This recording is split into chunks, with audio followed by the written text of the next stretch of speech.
I didn't have the logo. Movie buff specialist Phil and John are back, and we are continuing to make our way through whatever this Marvel Cinematic Universe is and new movies that are releasing. And tonight we are talking about Thor, The Dark World, and A Haunting in Venice. And if you hear a fart noise every time I say Thor, The Dark World, that is just the world telling you that it is a fart noise. That was a movie-going experience. A Haunting in Venice was an interesting one. The Kenneth Branagh third movie in the Murder on the Orient Express trilogy. I guess the Hercule Poirot trilogy. I'm never going to say it right. It doesn't matter. But whatever trilogy this is actually being referred to by, I don't know. But an interesting take on a whodunit and an interesting take on why they do it, which is Thor: The Dark World. Why did they do it? So we're going to start with The Haunting in Venice, then we'll go to Thor: The Dark World. But John, anything else exciting happening in your life with movies related to movies recently? The last vestige of the video rental environment in my hometown has closed down. So I bought like 21 movies this week as they were going out of sale, and they just needed people to like take movies from their collection. And I gladly volunteer to distribute. I love that. I'm excited for you. Yeah, I really hope that one day. So I hope video stores come back. I would love life so much if they came back. And I don't know if you saw, John, but we've talked a lot about physical media and how it's really coming down to the big production companies. Are they going to be willing to make physical media and make it available to start making money? Because right now, streaming services aren't cutting it for these people. Like, streaming services are the demise of a lot. Did you see what Disney did by any chance? No, I don't believe I did. They are of 100 animated films. That includes, for their Disney 100 years thing, right? 100 animated films. Every single Disney Animation Studios film, every single Pixar film, these are feature length. They're also adding in like movies like a Goofy movie, Return to Neverland, like the more popular from the Disney tune, which was whatever. They're releasing that. It's 100 movies. It comes with a crystal Mickey Mouse ears. It comes with like a booklet about the movies. Like, it's a really nice box set. Do you know what it's going for? I would have to imagine. Like 1,500 at the very minimum. But it's 100 movies. It's 100 movies? This has to be like multiple thousands of dollars, right? So, John, you might have just won The Price is Right. Hang on one sec. I just want to confirm this because now I'm a little concerned.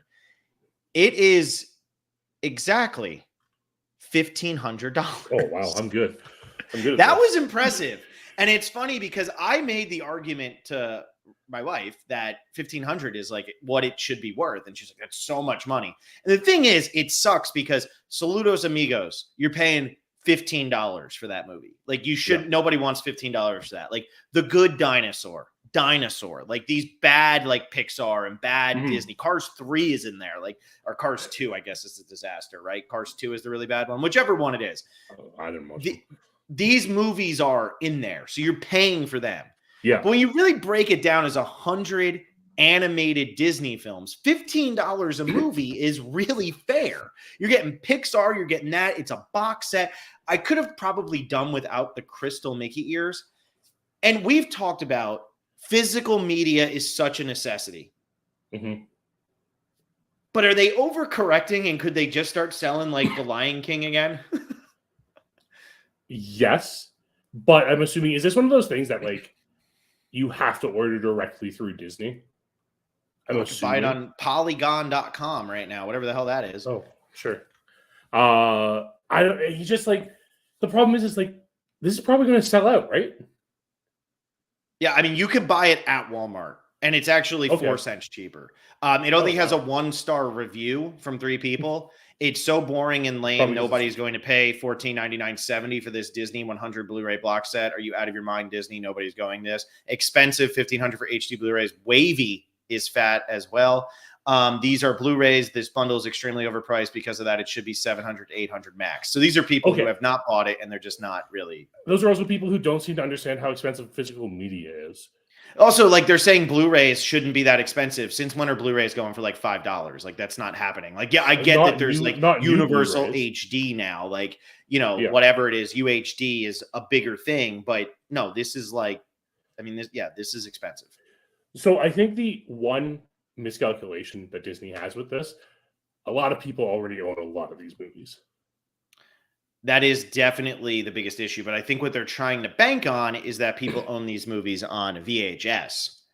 True, because or DVD, that was, I guess. Yeah, or DVD. Like VHS was big, and these have been a little hard to come by in recent years. Now, what I thought was interesting is that a movie like WALL-E was in this, because WALL-E just had its massive Criterion Collection release, which I have the Criterion of that. That happened late last year. So I'm surprised that Disney then turned around and did this, because that is a really big release. So yeah, just saying, it's awesome. I love it. I'm never going to buy it. If money becomes no object, sure, I'll buy it. But like at this point in my life, I can't afford it. But I think it's cool that Disney is at least showing that they want to do physical media. Of course, being Disney, they have to completely overcompensate. But this is a cool product, and maybe it's showing that Disney is starting to realize they're not going to make any money. Well, did you see what else Disney has announced recently when it comes to physical media? No. Disney's releasing all of the Marvel TV shows from Disney Plus as physical media now. There you go. I think Disney's starting to figure it out, that physical media is kind of necessary to get a steady flow of money, especially when your movies aren't performing well in theaters. I am going to Blockbuster, and I am going to buy the crappy popcorn they have there and the red vines, and I'm going to go home and I'm going to watch 4 rented movies on a rainy night, and it's going to be amazing. My life is almost back to normal. It's been 15 years, but it's almost there. No, physical media is huge. And like Raptor 8415 says, physical media is always appreciated. I'll never buy this. Agreed. It's too much money. There's a lot of, I mean, this includes Chicken Little. This includes, Home on the Range. Like, there's some bad movies in this box set. However, it's a big deal. It is. And hopefully what Disney realizes is, like, this box set isn't selling, because how they should have released it, 10 at a time. That's exactly what I said. I mean, I get it's a cool idea, but you know what the other problem with a box set like this is? The other thing that always gets me with something like this, there's more coming. Yeah. That's the hardest part, right? Like, I have the James Bond box set, but the James Bond box set I bought only goes up to Spectre. It doesn't have No Time to Die. So then my wife also bought me No Time to Die. So now I have the James Bond box set, but I don't have all the James Bond movies in that box set. And I think that's the tough thing with this is Wish is coming out later this year. November. Yes. That's the 101st movie. I think this is a cool idea. Like Jordan Alford said, there's a lot of bad movies in that box set. There's a lot of bad movies. Also, he brings up a good point. Those people complaining have never bought DVDs in bulk before. Absolutely. Yep. When I got the Ingmar Bergman 100 movie box set for 40 movie box set for like $100, that might be the greatest steal in the history of time. If you can buy that on Criterion for half price and you like foreign film, it's a great one. But yeah, this is a crazy thing, and I think it is physical media is a must. I mean, I'm rewatching The Haunting of Hill House. My wife's never seen it, so we're rewatching it because it's spooky season. And you realize when you're watching on streaming, and it's gotten so much worse now because the streaming quality has gone down. It really has on these TVs. It's hard to see stuff that's purposefully being put there, where if you're watching HD DVD, you can see it so much clearer. Your stream is not streaming at the same capacity. It's the same thing when Game of Thrones aired the Winterfell battle episode. Yeah. People were I can't see it. If you own that on DVD, you can see it fine because it's crystal clear. Streaming isn't crystal clear. So yeah, this is a crazy thing, but we always talk about physical media. John and I are big on it. I am a Criterion hoarder. So yeah, I love it. But that's 10 minutes, And now we're going to talk about Thor: The Dark World for 14 seconds because fucking hated this movie. All right, let me sip my drink. Okay. This was one of the worst movies I've watched. It's I still have it ranked higher than the Avengers and the Incredible Hulk because those movies, the Incredible Hulk is really legitimately like that could be a bottom like 50 movie ever made. Like that's a terrible movie. The Avengers is such a massive disappointment. It completely abandons everything set up by the other movies. Like it's just like, you know, I don't want to be mean, and this isn't meant to be mean, but it's like nerd fodder, right? Like it's nerd fodder. It's like, oh, you know, whatever. Thor: The Dark World, man, what the hell were they doing? Like, I do not understand how they went from Thor to this. Like, I just don't understand how they went from Thor, which I didn't really like Thor. I thought Thor was very okay, but I don't understand how they went from Thor to whatever the hell this movie is trying to tell me. And now that we're very much into the MCU, you cannot have this pointless of an episode. And this is where why I don't like the Marvel movies. It's like a TV show, and it's like a TV show from the 90s that was trying to be, you know, that wasn't Lost or that wasn't 24, that was trying to be like, look at me, we're going to have like an over continuous story. Even Lost season 1 has a lot of pointless episodes in it. It just does. Even though I love that season because I love getting to know the characters, a lot of pointless episodes. This is such an unnecessary diversion from whatever story we are watching. Oh my God, I hated this movie. Wow. And I love Christopher Eccleston, and I really wanted to like this just because I was happy he was in a blockbuster. But oh my God, this was a disaster. I remember when this movie came out, like, as Jordan Alford said, lots of people hated this movie. Like, it got panned. Now, what if I told you this isn't the worst Thor movie? I mean, what if I told you, like, at this point I'm convinced Marvel movies are bad all around because of this movie. It's fair, so that's fine. I wouldn't be surprised. We've been lower on them than we have been higher on them, but I remember seeing this movie and like not hating it, but not liking it. Holy cow, this movie is so bad.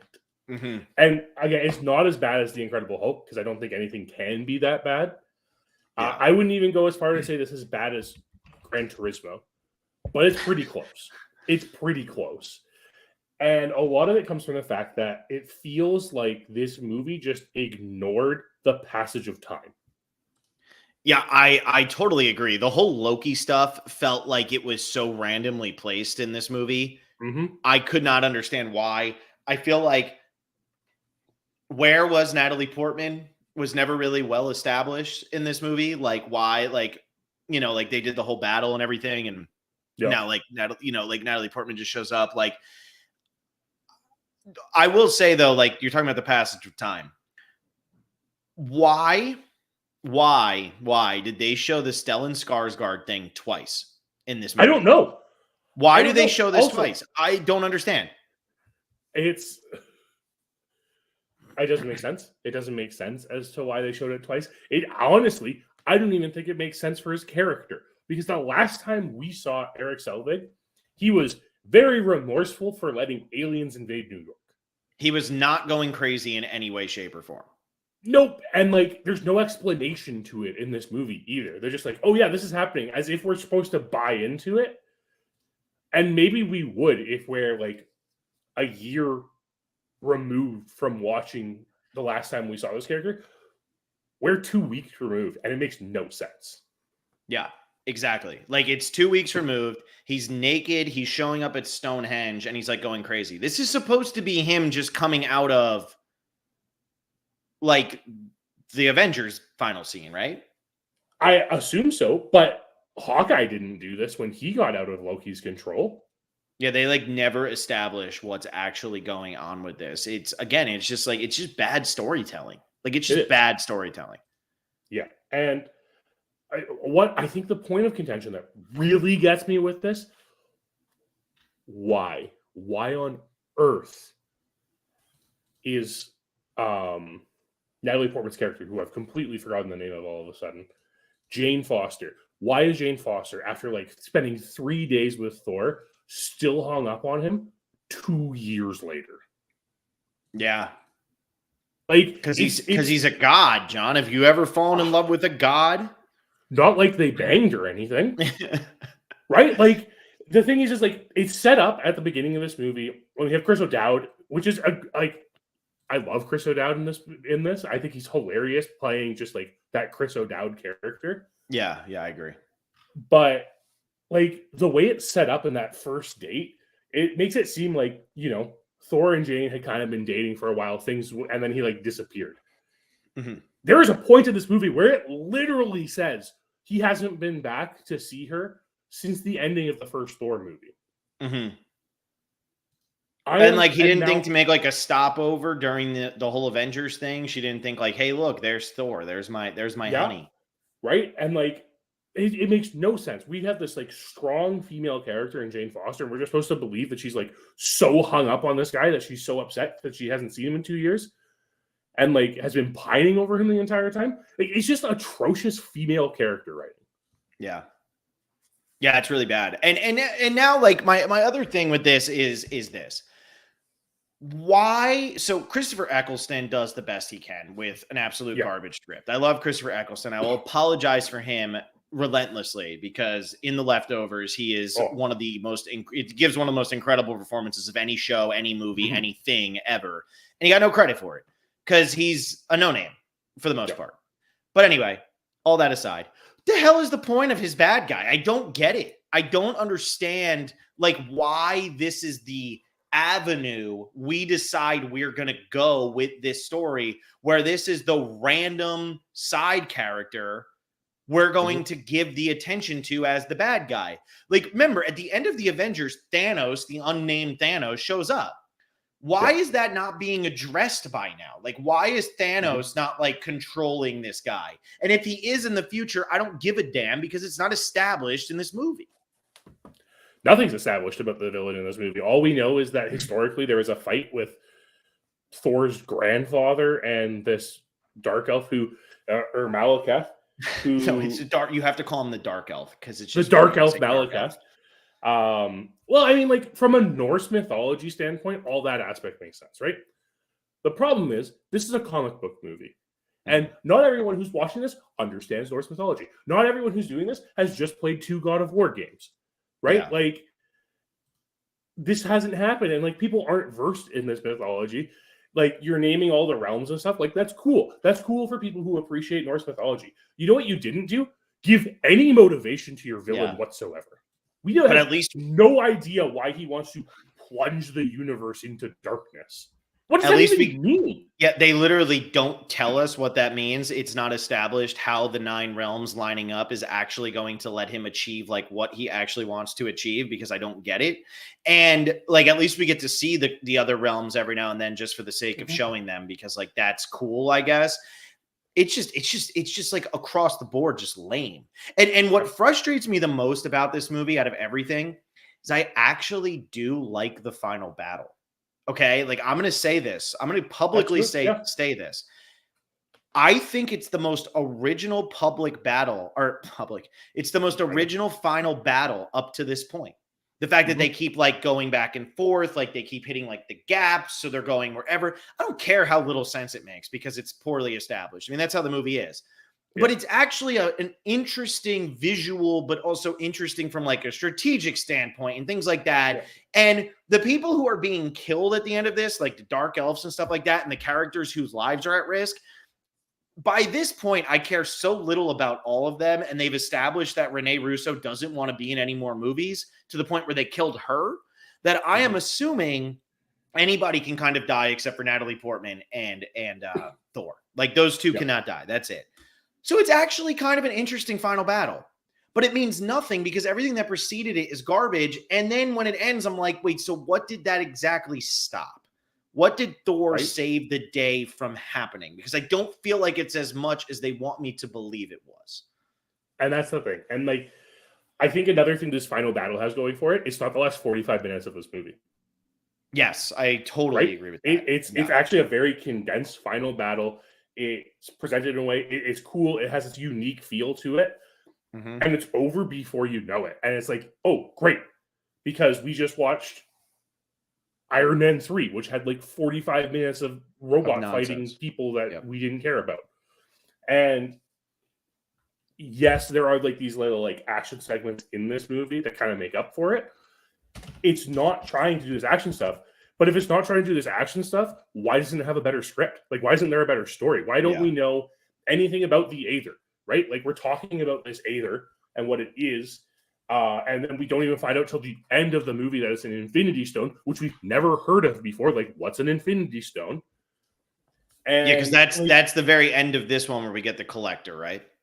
Yes. Yeah. Okay. Yeah. It's a post-credit scene, and we find out, it's the Infinity Stone. Okay, cool. And like we find out that the Tesseract was also an Infinity Stone. Cool. What's that mean? Like, okay, it must be a big deal because they don't want to keep two of them in the same spot. But then, like, I mean, spoilers for a little further in the Marvel universe, we find out that this is the Reality Stone. Like, what does that mean? Like, how is this altering reality?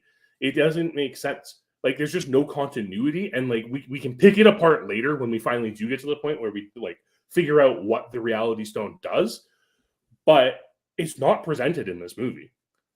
Yeah. No, and like how everybody everybody loves doing it, but the meme of what's it, Leonardo DiCaprio in Once Upon a Time in Hollywood with the beer in his hand pointing at the screen. That's how I felt like this entire movie. Like that is literally how I felt. It was like at the end, I'm like, Benicio del Toro, like Infinity Stone. And then like whenever they're trying to have like the fake love interest, I'm like, she's hot and kind of looks like Natalie Portman, like I felt like I was just like pointing at the screen being like, oh, there's that thing that they're trying to pretend is cool the entire movie. And yeah, it's just like, like Jordan Alford says, and you just established it, even though I don't know this, but what makes it worse is how important this movie becomes later on. Like, yeah, like that's the stuff that I'm talking about with this universe is like, when you talk about the greatest franchises of all time, James Bond always just established early on that like we don't give a damn about continuity. Like we don't care about continuity. It is very much established right off the bat. Then you talk about like trilogies and stuff, right? Like because The Godfather is an amazing trilogy. The Lord of the Rings is a great trilogy, even if that franchise has kind of fallen off just because there's so many things now. Like the Star Wars original trilogy is amazing. But then you have like the franchise itself. What can you really say about it? But when I look at like these movies, it really does to me a lot of time feel like a TV show that didn't know where it wanted to go early on. It was making it up as it went along, and that was it. And people give those TV shows such a hard time, but that's the nature of TV. You don't know if you're getting a second movie or a second season, a third season, a fourth season, a fifth season. The Game of Thrones guys, yeah, they knew they were getting a lot of seasons. They should have cleaned it up at the end. But like Lost, when they're making it in season 1 and people are like, oh, they're just making it up. Yeah, no shit, they're just making it up. They don't know if this is it. They don't know how many seasons. They don't know if they're getting 20 seasons. They don't know if they're getting 4. Remember, at the time, people like you were doing NCIS or CSI. It wasn't even NCIS. It was like CSI. So it was whatever. But the Marvel movies, you knew that you could make 20 Thor movies. You knew that you could make, like at this point, you knew that this was phase 2 of the Marvel Cinematic Universe. So you knew that you were going to continue going on, and you knew that you were building off of what came before. So how are you not establishing what the point of phase 2 is by this point? Because now I've watched 2 movies in phase 2, and I don't understand what I'm supposed to feel or what I'm supposed to care about. That final credit scene of Benicio del Toro, I know what that means because I've been on the Guardians of the Galaxy ride 5 times at Disney World, and I went on the one once at Disney California Adventure. I know what that means because of that. But I don't know what that means because of the context of the movie, and that's what makes it so damn stupid. Yeah, I agree. And like that's kind of where we're at. I mean, until this latest phase 2 has been the maligned phase of the Marvel universe, of the MCU. Like it has been like, oh no, phase 2's bad because like it felt directionless. It felt like they knew an endpoint, they didn't know how to get to said endpoint. And that's what we're seeing here. And we talked about it last week with Iron Man 3, how like Tony's going through the PTSD and it's kind of brushed off. We don't have any character development for Thor. None. Coming out of this at all. Or even going into it, right? Like, even in that opening fight, it feels like an opening fight from the beginning of Thor with how jovial Thor is acting. And it doesn't really match with the character we have seen since then. And I have to say, that opening fight is horrific. Yeah. It's horrific. Like that looks like Firefly, which like I make fun of Firefly all the time, but Firefly was made for TV in like the early 2000s. That's allowed to look like crap when they're doing a fight scene. This is a 2013 Marvel movie. That fight scene is atrocious. Mm-hmm. Yeah, Unforgivable. it's terrible. And plus, it has your least favorite characters in the entire Marvel franchise in them. It does have my least favorite. Although a lot of people moving up that list the more movies I watch. So that's fair. Except I'm circling back because now they're up on my list because they replaced one of these actors with Zachary Levi, and he is insufferable in this movie. He is so insufferable, and I hate it so much. Because the only purpose of this character is to make witty quips as if like everything has to be Iron Man dialogue, and it's terrible. Yeah, and then like the other problem with this movie is when Rene Russo dies, you feel nothing. Like it just doesn't because there's no establishment of character at all. There's no you don't care about her at all. Like there's this big emphasis they put on like this relationship between her and Loki and her and Thor, but we never see any of it. Yeah. We know that we're supposed to believe it because we're being told it, not because we're seeing it.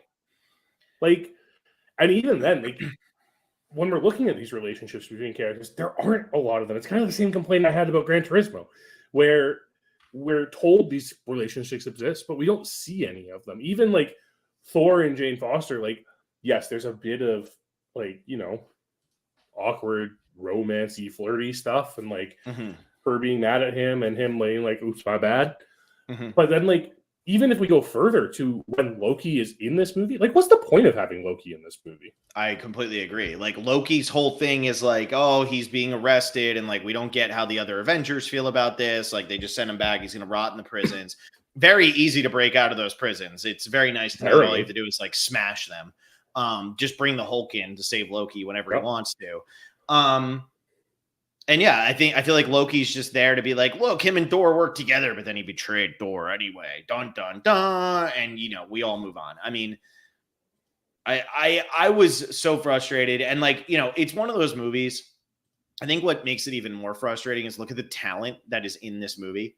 Like when you have Natalie Portman, Chris Hemsworth, Anthony Hopkins, Idris Elba, Tom Hiddleston, Christopher Eccleston, Ray Stevenson, like Adewale Akinwumi Agbaje. I don't know if I'm even close on that, but I freaking love that guy. And he's used horribly in this movie. Like there's so much talent. And it's just like, yeah, who cares? There you go. It's very telling when like I mean, yes, Loki. They just want to Loki in the movies. He's the fan favorite. That's it. Well, they needed to get him out of whatever happened at the end of Avengers, right? And they do that in like the worst way possible. And it'll be interesting to revisit this later the next time we see Loki, because I don't remember if Loki taking over, like posing as Odin, has any relevance to anything.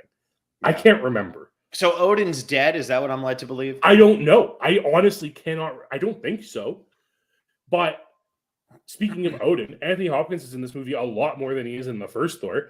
And boy, oh boy, is he phoning it in. Like, he does not care about this at all. But we also know that Anthony Hopkins doesn't realize he's in a Marvel movie because he's made that comment later that he forgot he was in the MCU. What do you mean he forgot he was in the MCU? I don't know. He was in 3 of them.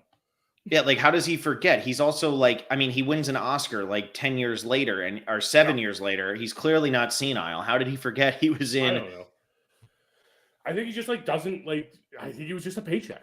Like, yeah, I mean, I mean, you could feel it. You could feel it. I mean, at that point, he probably wanted to do the first Thor. He probably wanted to die in the first Thor and move on. Yeah, I think and this was actually a conversation I was having with my roommate about why this movie sucks so much. Is watching Anthony Hopkins in this movie, and now having watched him in The Father, and like really watching him dig into a role, you really tell how much he doesn't care about this role, and there's nothing coming from it. And like what a great actor he can be and always like has been when given like the right stuff. And he's just not given the right stuff in this. Like it's just pure nonsense. No, it's just whereas Iron Man 2 was a little too all over the place, this movie almost wasn't all over the place enough. to like deal with what it was trying to do. It was like, it's really hard to explain this because we don't really like all these multiple plot lines, but I feel like it's so focused on everything around Thor that we don't understand anything else that's happening. Yeah, I feel like it's a very poor job of establishing what's happening post the Avengers ending, how this relates to everything, and also like all of the stuff that they're doing with like the, you know, they're able to like get rid of space and time or whatever the hell it is. Like Well, we don't really understand why.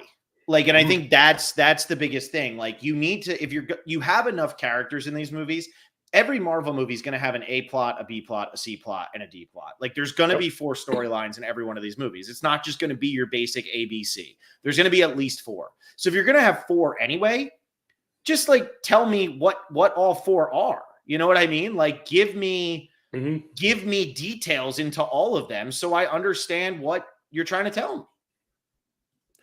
Yeah, and especially like I'm going to bring it back to Malekith here because I think this is one of the worst villains in the entire MCU. Not because of the performance. Not because of the performance. Absolutely not. Christopher Eccleston's great. But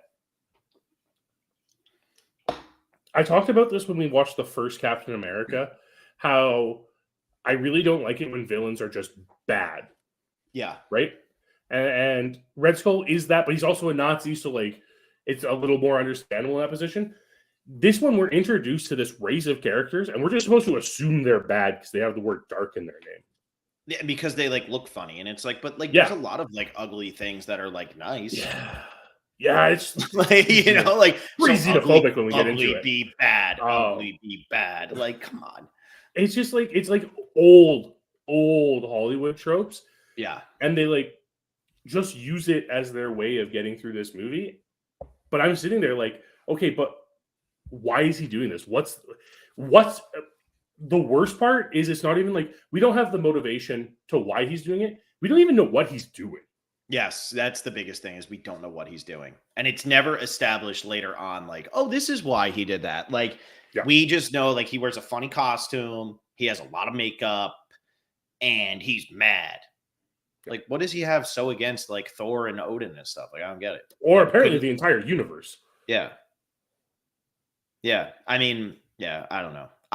And like I like Red Skull. I think Red Skull's like a solid, like out of the villains so far, Red Skull's my favorite one. Just because like I mean Red Skull, I mean, I just think the Iron Man movie, like it leans into the comic book element of like Captain America must take down the Nazis. Duh. Yeah.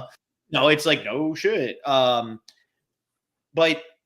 yeah, I mean, I'd almost rather like really basic tropes of some sort than whatever the hell Thor was trying to do with their villain, which I don't think was anything. That's really what it comes down to. I just don't think it was trying also, let's just talk about the name of this movie. This movie's called The Dark World. What is The Dark World? What's the Dark What World? Does that mean? I don't get it. It's just bad naming. Like, it's just like it really feels like, and if you start looking at like the people credited with Disney movies or with Marvel movies at this point, there's too many writers, too many people doing things. You're not getting. We're going to get to one of the most infamous like writer disputes when it comes to Marvel in a couple of movies, and that'll be really fun to discuss when it happens. But this is a point where, and you can also see it with the directors at this point, because look who's directing this movie. Yep, Alan Taylor. Who's Alan Taylor? He's a TV director. Yep, he's and that's what they want. I said it last week. That's what they want. They want people who are just going to fit the narrative of what they want. Yeah. Well, look who directs next week's movie, right? The Russo brothers, who were TV directors at the time, right? Like, that's where we're getting to in the MCU, where they're using TV directors. And I'm not saying Alan Taylor doesn't direct good TV. He has directed some phenomenal episodes of television. But that doesn't always translate to the big screen, especially when there's a weak script attached to it. Yeah. Oh, I totally agree. I do totally agree. I don't want to keep talking about it. I know we only talked about it for like 25 minutes, but we did like 10 minutes about whatever. I do want to bring this up though with physical media. So trying to watch this on Disney Plus is a nightmare. The sound is terrible on our Disney Plus because I guess it's like whatever type of surround sound, but it's not our sound bar doesn't have that. Our sound bar doesn't fit with that. So you can turn it all the way up to 100 and the volume barely goes up. So we actually had my mother-in-law send us the DVDs for the first like 10 Marvel movies or whatever it is. Oh, and the quality is so much interesting. better. And they're just on DVD. They're not even on Blu-ray, and the quality is so much better than what it is on our Disney Plus. That's interesting because I have not had that issue with streaming on Disney Plus. Yeah, and it's whatever the sound, it's like some sort of surround sound thing. I looked it up and I was like, oh, our sound bar just doesn't have that. But Disney like made it so that like it's only being played like that. It's supposed to give it more of like a cinematic quality. Sure. Yeah, if you were in a cinema where they forgot to turn the sound on, yeah, it's great. But yeah, I don't like Thor: The Dark World. Next is going to be Captain America, Winter Soldier. So I'm more excited for that because of how much I enjoy the first Captain America. But you know, this is where we're getting to the point where I'm like, okay, like I am through 8 MCU movies. I have given 1 3.5, 1 3, and everything else is 2.5 or less. 3 of them are 1.5 or less. I am proving myself right, which is really what the only mission of this podcast was. I think things get a little more interesting now that we get to a point where we're getting to a point again where they're introducing more characters. We see a little more experimentation with it, just like with what's happening. That eventually ends, but like we have a little bit of time here where I think we're back into a okay part of the MCU. I hope you're right. I do too. I also hope I'm right because my memory's not proving as good as it used to be. Yeah, for all our sake, I hope you are right. All right, let's move on. Let's talk about A Haunting in Venice. So A Haunting in Venice, third movie after Midnight or Murder on the Orient Express and Death on the Nile. And now we get Kenneth Branagh going a little supernatural, spooky season with A Haunting on Venice. Haunting in Venice. Sorry, I'm trying to get through this fast so we get to the movie.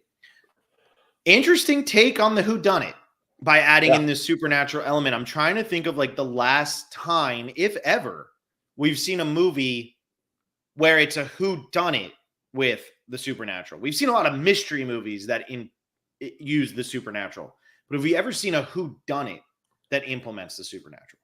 It's literally Scooby-Doo. Okay, but like the Scooby-Doo is like the Scooby-Doo TV shows, or are we talking the Scooby-Doo movie? I mean, it's like the premise of Scooby-Doo in general, but I'm like going back to like the Scooby-Doo movie at this point for actually like incorporating supernatural. But the thing is like, I can't think of a whodunit that incorporates the supernatural as a potential like element to it that may or may not be there like this movie does. Yeah, and it does a really good job of that. So talking about this movie, like what I found to be the best part of this movie that the first two was missing was that little bit that felt like it actually was messing with our Hercule. Like it felt like it was messing with him a little bit more. The other two are very like basic by the book whodunits. Death on the Nile, I figured out who killed him right away. Like I knew who killed, like I knew who was the murderer in that one, like pretty much right away. This one's a really interesting premise. Like it's a very fun idea. I like that at the beginning, he's proving Michelle Yeoh to be a fraud and that he's going through and he's able to pinpoint everything. I like that later in the movie, he starts to be able to figure out where he's being kind of like taken for a fool. But I also really enjoy that throughout the movie, we're like, is there still something supernatural going on? And even at the end, spoilers, even at the end, they leave you with the feeling that like there's still a little something going on here. Yeah. Yeah. And I think and even at the end, they don't confirm it though, right? Like it still leaves you. It's like, okay, you know what's happening now. And then you see another the ghost, right?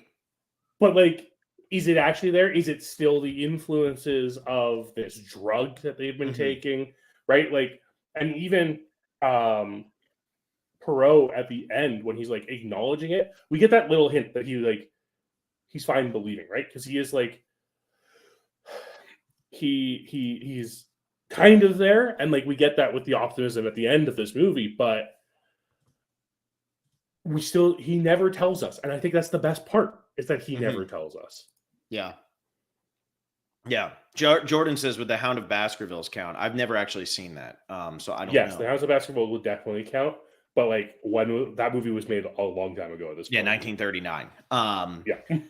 Yeah, I was into this, and this was the first one. So I had seen the original Murder on the Orient Express with Albert Finney, which is a good movie. Like, it's Yeah. solid. Ingrid Bergman wins the Oscar for it for pretty much doing nothing. But I like Ingrid Bergman, so good for her. Then the next one, it tells the story in a different order, but it's the same exact story. Like it's the exact same ending, it's the same exact beginning, it's the same exact everything. Death on the Nile, I was kind of into. I was into like the stylistic choices and everything for a lot of that movie, but then it went on too long. There were a couple of just like decisions where I was like, I don't agree with this, whatever. This one, I was genuinely surprised that Michelle Yeoh was the one who died. I didn't think she was going to be the one who died. Like, I thought that was a very interesting little thing. By the way, I mean, I know I said spoilers, but if you haven't seen this movie, like, don't listen. It's our podcast, though, in general. So yeah, I was surprised she was the one who died. I very much like enjoyed that when she died, it was like, okay, was she in on some of this? Like, we don't know if she was in on, the supernatural. Is she in on like trying to confuse Hercule? Like, what is her deal? We don't really know what her deal is. I was into that. I enjoyed that. I thought that was a cool little twist, a good little secondary element there in this movie. And because the other actors in the movie, aside from Tina Fey, really weren't that recognizable, I think that helped this movie. I really do think it helped it, because without having the super recognizable characters, you do feel like it can be anybody. Like, that's the biggest problem with Death on the Nile. There's a lot of recognizable people in it, but of course it's going to be Armie Hammer. Like, of course it is. Like it's Gal Gadot and Armie Hammer. Yeah. Like, no, like Russell Brand is unrecognizable in that movie. He's a recognizable face, but he's unrecognizable in that movie. So I felt like this one was helped by the fact that, like, I couldn't remember for the life of me what the name of the lady from the terrible second season of True Detective was. I couldn't remember. And that's good. Most people probably aren't going to know who she is. Yeah. I mean, what? The father-son? Only thing I've seen them in is Belfast. Yep. Right? Like, that is what the kid was. That the kid from Belfast? That's the kid from Belfast, yeah. Oh, damn. That's cool. I didn't realize that. Yeah. Which makes sense, considering Kenneth Branagh also directed that. Yeah, I didn't realize that. That's cool. Good for him. The kid's great. I mean, that kid's a great actor. He's really talented for such a young, and a lot of young actors just can't do that for multiple roles. He's great. Yeah. But this is, I agree. I think like the anonymity of these characters and like the actors playing these characters really led to it. And it really made it feel a lot better. And because Michelle Yeoh is recognizable, but is the one who's murdered. And because Tina Fey is recognizable, but is like the close, like kind of like our book replacement in this movie, right? So because of that, it doesn't feel like they're really detracting from anyone else, and you're still trying to figure out who everyone else is. And I think it almost helps that some of these characters looked really similar. I do agree with that. Yeah, like they're all very plain. It's all very plain. I think it helped. I think it made it so that like it really added more to the whodunit of it all. I just think the casting was really spot on for this movie. I felt like Kenneth Branagh's direction in this movie is spectacular. There are moments and beats in this movie, like the timing in this movie is magnificent. Even like there are very few like actual scares in this movie. And I'm thinking like the first scare, which is the chandelier. Perfectly timed, right? Like it's just like there's perfect timing. And because of that, it leaves you a little on edge. You're like, it plays into like these horror elements without ever going full horror. Yeah, and I appreciated like the mirror fake out, like that horror element, which is like such a trope that we see in everything over and over and over again. Like I appreciated that. I like that little moment in there of oh, like, is he really losing it? Is this really but then what I love so much about really all three of these movies is that by the end, it's all so well thought out and so well figured out. And I think that's what sets these movies apart from like other whodunits. Every little detail is so figured out. And at the end, when it's like, you gave me this poison from this honey, which was this and that. And I was like, damn, like I love this. I could watch Kenneth Branagh give a 30-minute speech about all this stuff, Yeah. until the end of time. Like I just love it. And so like I really did like appreciate that it didn't go fully supernatural, but then we see the ghost of the girl at the end, and you're like, is he hallucinating or is that real? Because those are the fun elements of this. And then you're like, maybe he really was seeing some stuff that wasn't there. I mean, they say every house in Venice is haunted. Who knows? That's the fun of it, though. I think one of the we're talking about the setup and like how everything's laid out, right? Like we have everything that gets when the mystery solved. We know everything as an audience, except for maybe this flower, like this very specific flower from this place that she went and visited and stuff. That was one of my gripes was like, okay, but how was I supposed to figure that one out? Yes, I agree. They should have said it was like, oh, that's like the poisonous flowers. Like they should have said that because they talked about the bees and they talked about the honey, but we can't figure out that the bees. Like I'm not going to figure out this flower. Although, also the plot of the opera she was in. Oh, so like it's there. Like so you weren't paying attention, John. I just didn't know the plot of the opera beforehand. I just wasn't prepared. But I think one of the best setups, as Perot's going around and like he sees the little girl ghost, right? As she's like peering around there, and we find out that it's what was her name? Sophie. I just think everyone's name is Sophie here. What was the dead girl? I think it was Sophie, wasn't it? Okay, good. I think. I hope so. I think it was. But the little girl. Perot has already seen a picture of the child Sophie at this point. It is established, and it's something you would never think about. So, like, it leads more into the credence that there is no supernatural here because it is just Perot hallucinating based on something he's already seen in the house. Yeah, we as an audience witnessed him observing. That is a good point. Yeah, I don't think they actually name her. It just says child crying girl. Of course. Yeah. So, I mean, whatever it is, though, I mean, that's a good point because he does see all the children doing their thing when he's in there. So that's the establishment of like, that's why he would see this girl because he's hallucinating. And, when you hallucinate or anything, you're seeing things that you've seen before or whatever. So it's clever. It's just such clever filmmaking. And I mean, we haven't even talked about how beautiful the cinematography in this movie. Yeah, the cinematography is great, and it's all like real, right? Like they stopped doing a lot of the CGI that they were doing in Death on the Nile and Murder on the Orient Express. I think most of this is in camera. It's in camera in this. I mean, in this piazza.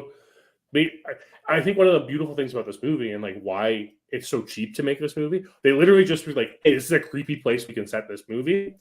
We can spend all the money on costumes and stuff because this movie, every aspect of this movie just looks." From a period piece standpoint, is so beautiful.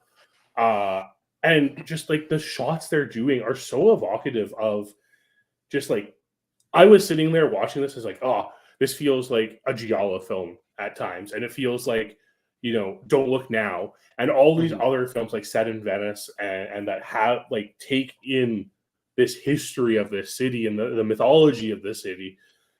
And it all feels like it's there in this camera. And then like the use of like the shadow puppets to tell the story of the orphanage and stuff. It's fantastic. It's just a great way of getting us involved into not just the film itself, but the setting of the film. Yeah, I agree. The shadow puppet thing was creepy as hell. And when they're like, this isn't creepy for the children, it's like, no, like whatever. It's Halloween. I'm like, no, that's pretty damn creepy. Yeah, I'd be creeped out. I'm like, yeah, I don't want to be in this building anymore. Please let me out. And your only way out is by boat through this gate. Yeah. And like that was, it was leaning into the tropes and it was leaning into the setting that it had. And I think like, so far all of these movies have leaned into the setting, but I think this one leaned into it the most. I think Death on the Nile had like a very like 1940s, like Jungle Cruise vibe, like that was cool. Like going to the pyramids and everything. Murder on the Orient Express was like a good movie and it gets the train and the cold and everything. But this was the one that really captured all of that. And honestly, there were parts of it that really reminded me of his Hamlet, where like it was staged so perfectly and it looked really great. And you were wondering, like, is that a ghost? Is that real? I mean, everybody obviously knows the story of Hamlet when you sit down to watch Kenneth Branagh's Hamlet, but he does a really good job of like, what is Hamlet really seeing? And what is is there and what is not. And, he just has like a good hand. And I mean, so far, the movie has made a decent amount of money. It was a $60 million budget. It only made $14.3 million domestically. And when I say domestically, I mean just in the US. It only made $14.3 million in the US, which was second to The Nun 2 by $0.2 million. So really just a bad box office weekend. Like just a terrible The Equalizer 3 was 7.2. I mean, you're talking a weekend that barely saw $56 million. That's pretty bad. That's really bad. So A Haunting in Venice did okay. $60 million budget. Worldwide, though, it's made 41.9. So it's got a shot to at least make like $150-ish million worldwide, which would be a success for these because Death on the Nile did not do well. So I know that you COVID movie though. Well, it was a COVID movie, and then it came out in 2022. And something that I was thinking about was it made $45 million domestically, it made $91 million internationally, so $137 million worldwide. But the budget was like over $100 million. So it wasn't as financially successful as it sounds. But like it was supposed to come out in 2020.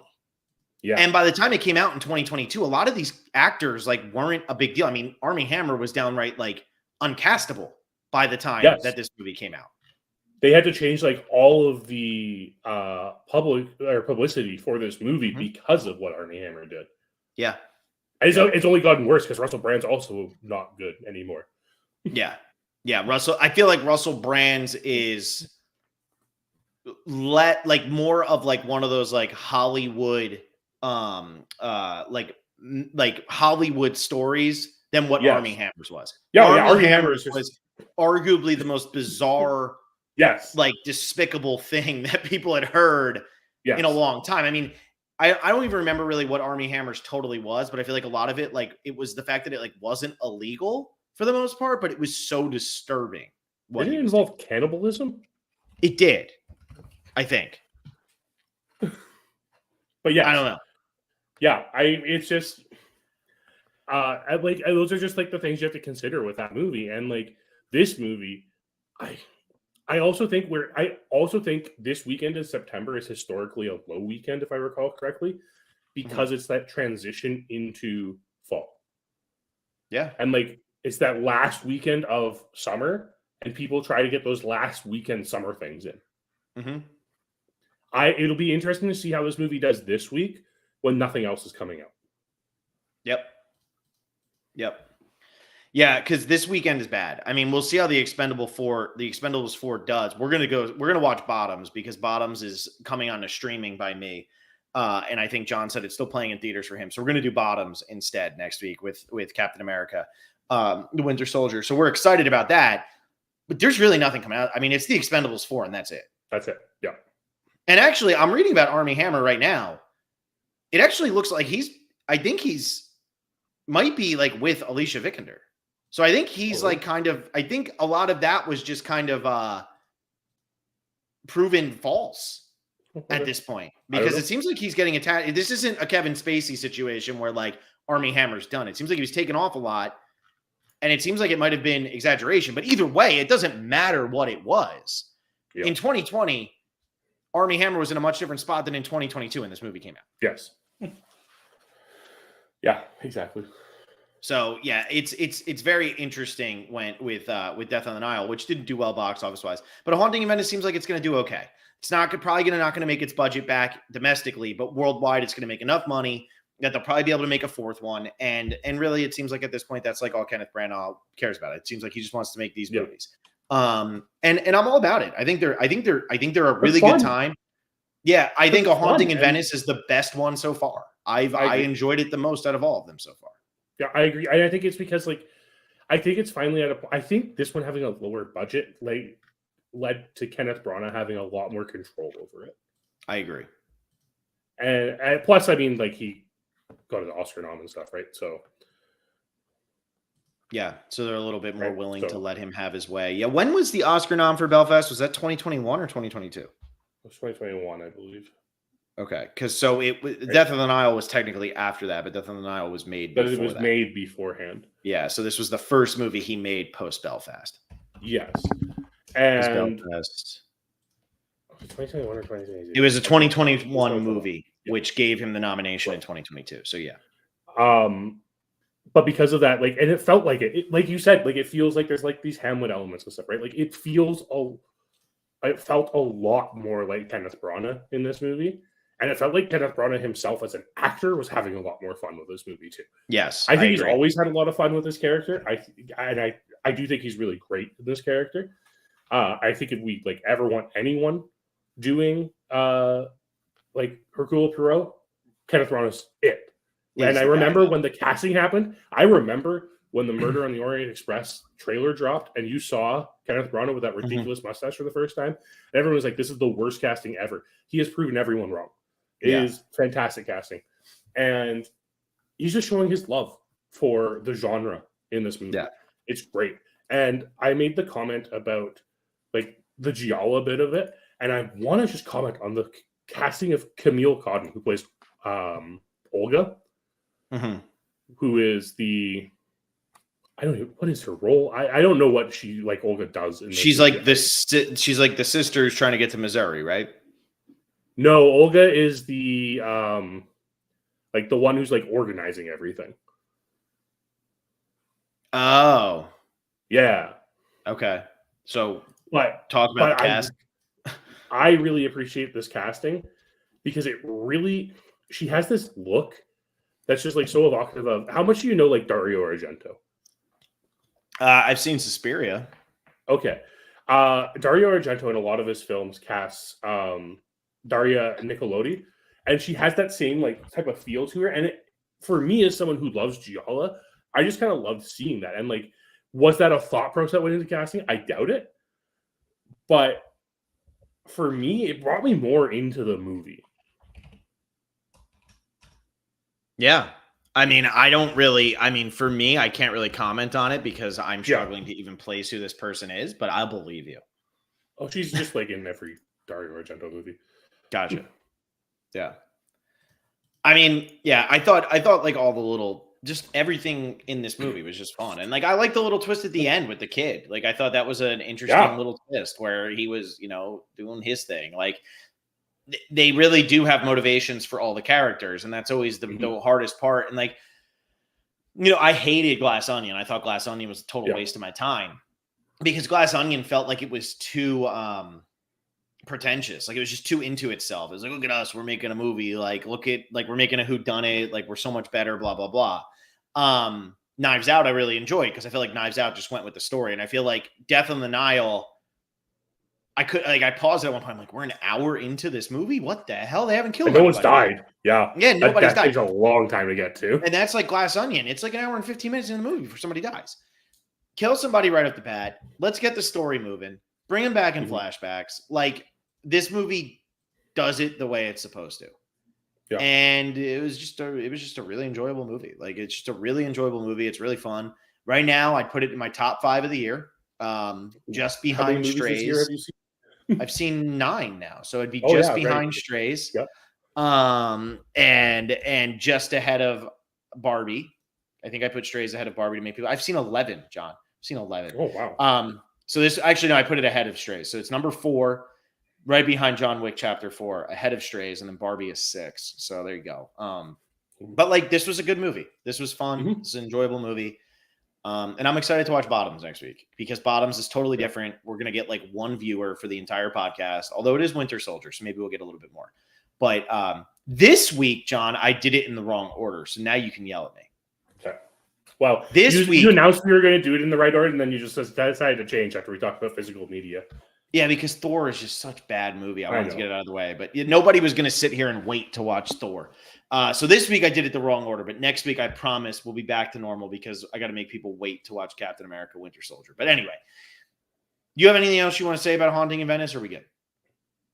No, I think I'm good. Cool. Death was only the beginning. That's the tagline. It's a good tagline. If you haven't seen it, sorry we just spoiled the whole thing, but go watch it anyway. It's a good movie. If you've seen it already, go watch it again. It's fun. It's a fun movie. It's really well made, and it'll keep you guessing till the very end. Put my quote on the TV right now. Anyway, next week, Bottoms and I'm already drawing back. Bottoms and Captain America: Winter Soldier. How fast can we turn it around, John? What do you mean? How fast can you watch it? Oh, like time wise? Yeah. Well, we have to do it either Monday or Tuesday. All right. We're probably going to end up doing it Monday night then. All right, cool. So I'm going to try to find a time to watch Bottoms and Captain America the Winter Soldier this week. Hopefully I can do that. We'll probably be watching on Monday. We'll probably be back on Monday with a short turnaround, and then we will get back into like a little bit of a normal swing of things. It's just a weird week this week, and then Survivor starts, so it becomes a little bit easier for us. But anyway, thank you all so much for listening. Hope you enjoyed it. Become patrons, patreon.com/Survivor Specialist. Tell us what you thought about these movies. Leave us comments. We'd love to hear from everybody. It was fun to have the chat going live tonight. That's always a good time. And we'll see you probably Monday night, probably closer to like 9:30 p.m. Eastern time with a start. But that's it. Bye, everybody.